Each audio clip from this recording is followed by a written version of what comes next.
পিকে tutorial হাবের আরেকটি নতুন ভিডিওয়ে আমার সকল প্রিয় দর্শক এবং ভিউয়ার্স বন্ধুদের স্বাগত জানাই।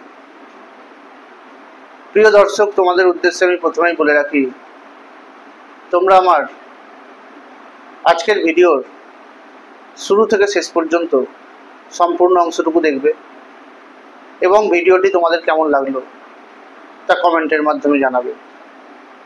তোমাদের এই কমেন্টগুলোই আমাকে পরবর্তীতে আরও এই ধরনের বিষয়ভিত্তিক ভিডিও করতে উৎসাহিত করবে। পশ্চিমবঙ্গ উচ্চ প্রাথমিক শিক্ষা সংসদের অষ্টম শ্রেণীর বাংলা বিষয় নিয়ে আজ আলোচনা করব। আজ অষ্টম শ্রেণীর বাংলা পাঠ্য বিষয়ের অন্তর্গত কবিতা গড়াই নদীর তীরে, এই কবিতাটি আজ আলোচনার বিষয়। এই গড়াই নদীর তীরে কবিতাটি লিখেছেন বাংলা কাব্যজগতের এক স্বনামধন্য ও উল্লেখযোগ্য কবি, যাকে বা যিনি আমাদের কাছে পল্লী কবি নামে পরিচিত, সেই জসিমউদ্দিন। জসিমউদ্দিনের লেখা সজনবাদিয়ার ঘাট কাব্য থেকে এই কবিতাটি নেওয়া হয়েছে। গড়াই হচ্ছে একটি নদীর নাম, আর সেই নদীকে কেন্দ্র করে সেই নদীর তীরে যে সমস্ত কার্যকলাপগুলি ঘটেছে বা তার যে সৌন্দর্য ঐতিহ্য, সেগুলোই এই কবিতার মাধ্যমে বর্ণনা করেছেন। গড়াই নদীর তীরে গড়ে ওঠা গ্রাম বাংলার প্রাকৃতিক সৌন্দর্যকেই কবি জসিমউদ্দিন তার এই গড়াই নদীর তীরে কবিতায় তুলে ধরেছেন। গড়াই নদীর তীরে ছোট্ট একটি কুটির আছে, আর সেই কুটিরকে ঘিরেই থাকছে নানান ধরনের লতাপাতা এবং বিভিন্ন ধরনের ফুল গাছ। মাচার উপরে দেখতে পাওয়া যাচ্ছে শিম লতা এবং লাউ কুমড়ো গাছের দোলন, আর একই সঙ্গে মাচার তলায় লাল রঙের নোটে শাক যেন ঢেউ খেলানো অবস্থায় দোল খাচ্ছে। এই ঢেউ খেলানো নোটে শাক দেখে মনে হচ্ছে কেউ যেন লাল শাড়ি মেলে দিয়েছে। শুধু এই যে সৌন্দর্যতা নয়, এছাড়াও পাখিরা গাছে বসে নির্ভয়ে নিভৃতে গান করে চলেছে। উঠোনে মটর, মুসুর, লঙ্কা, মরিচ প্রভৃতি মশলা শুকোতে দেওয়া আছে। এছাড়াও আকাশে উড়ন্ত মেঘপুঞ্জ উড়তে উড়তে এই কুটিরের ধারে এলে যেন কুটিরটিকে ভালোবেসে তারাও একটু দাঁড়িয়ে যায়। তাই সবার সঙ্গে এই কুটিরের যেন এক ভালোবাসার সম্পর্ক গড়ে উঠেছে।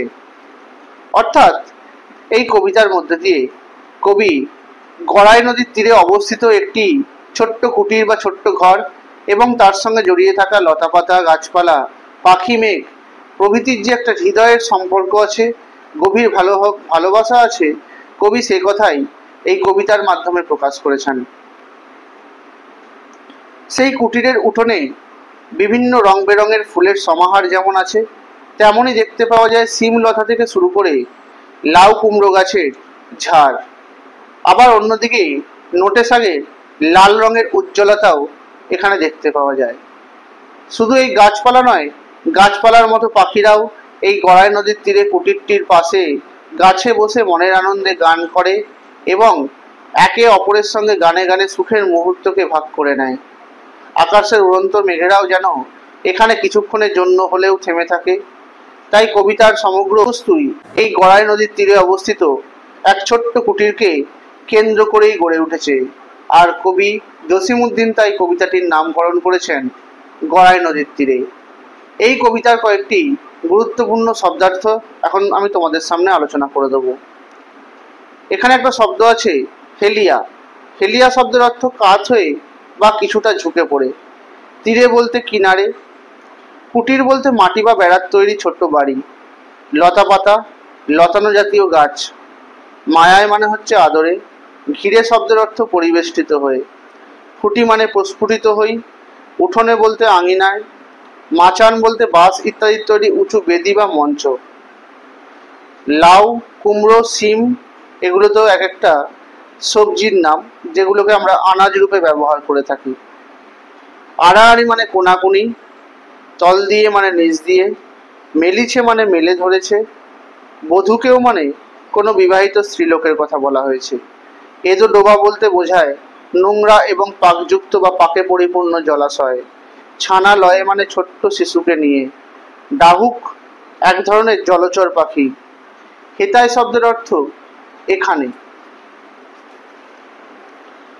মটরের ডাল বলতে মটরের দানা এবং বীজের কথা বলা হয়েছে। মুসুর এক ধরনের দানা বা বীজ। কালো জিরে বা কালি জিরে এক ধরনের মশলা। লঙ্কা এক প্রকার মশলা রূপে ব্যবহার করা হয়। ঝাল ফল। মরিচ এক প্রকার মশলা। শুকাইছে মানে শুকনো করা হচ্ছে। সযতনে মানে যত্নের সহিত। আলপনা শব্দের অর্থ নকশা। আঁকা মানে অঙ্কিত। কাহিনী শব্দের অর্থ গল্প। আখরে মানে অক্ষরে বা বর্ণে। ভরি মানে ভর্তি করি বা পূর্ণ করি। আর সাজ শব্দের অর্থ সন্ধ্যা। তোমাদের এই গড়াই নদীর তীরে কবিতার বিষয়বস্তু নিয়ে আলোচনা করে দিলাম। তোমরা আমার আজকের এই ভিডিওটি লাইক করে দেবে, কমেন্ট করবে, শেয়ার করে দেবে। আমার চ্যানেল নতুন দেখে থাকলে চ্যানেলটি সাবস্ক্রাইব করে দেবে।